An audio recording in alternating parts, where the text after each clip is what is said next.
राजा विक्रमादित्य का महल उनके इकलौते पुत्र युवराज आदित्य के जन्मदिन की रौनक से जगमगा रहा था। पूरा विलासपुर नगर महल में उमड़ पड़ा।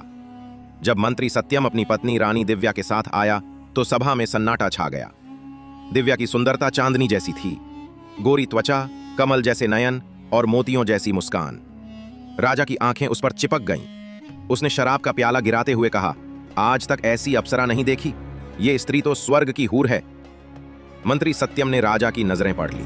वो बुद्धिमान था। उसने पत्नी का घूंघट संभाला और उसे पीछे कर दिया। पर राजा का दिल दिव्या के लिए तड़प उठा था। रात भर राजा करवटें बदलता रहा। दिव्या की छवि उसकी आंखों से ओझल नहीं हो रही थी। सुबह होते ही उसने सत्यम को बुलवाया। मित्रवर, कलिंग राज्य में एक गोपनीय पत्र भेजना है, तुम्हें स्वयं जाना होगा। सत्यम ने चतुराई से पूछा, महाराज, यह कार्य तो दूत भी कर सकता है।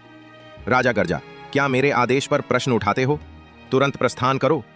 घर लौटकर सत्यम ने दिव्या को चेतावनी दी, राजा की दृष्टि तुम पर कब्जे की है, मेरे जाने के बाद तुम अपने पिता के घर चली जाना।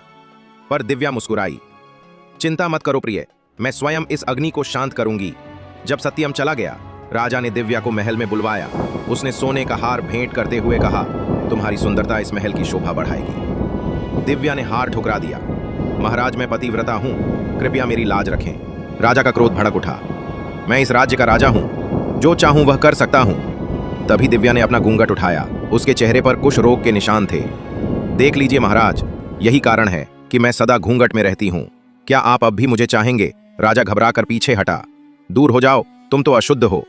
अगले दिन सत्यम लौट आया। उसने राजा से पूछा, महाराज, कलिंग नरेश ने आपके पत्र का उत्तर दिया है, पर पहले एक प्रश्न है, क्या आपने मेरी पत्नी को देख लिया? राजा ने घृणा से कहा, हाँ, वह कुष्ठ रोगी है, तुमने उसे छुपा क्यों रखा? तभी पर्दे के पीछे से दिव्या प्रकट हुई। उसका चेहरा बिल्कुल साफ था।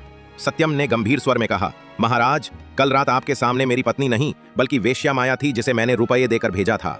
असली दिव्या तो सुरक्षित मेरे गांव में थी। राजा स्तब्ध रह गया। सत्यम ने राज मुकुट सिंहासन पर रख दिया। जो राजा प्रजा की नारियों को भोग की वस्तु समझे, वो सिंहासन के अयोग्य है। तभी दरबारियों ने एक स्वर में कहा, सत्यम सच्चा राजा है। विक्रमादित्य को निर्वास्य था। जाते समय दिव्या ने उसे 1 रुपया दिया। ले जाइए महाराज, आपकी वासना की कीमत बस इतनी ही है।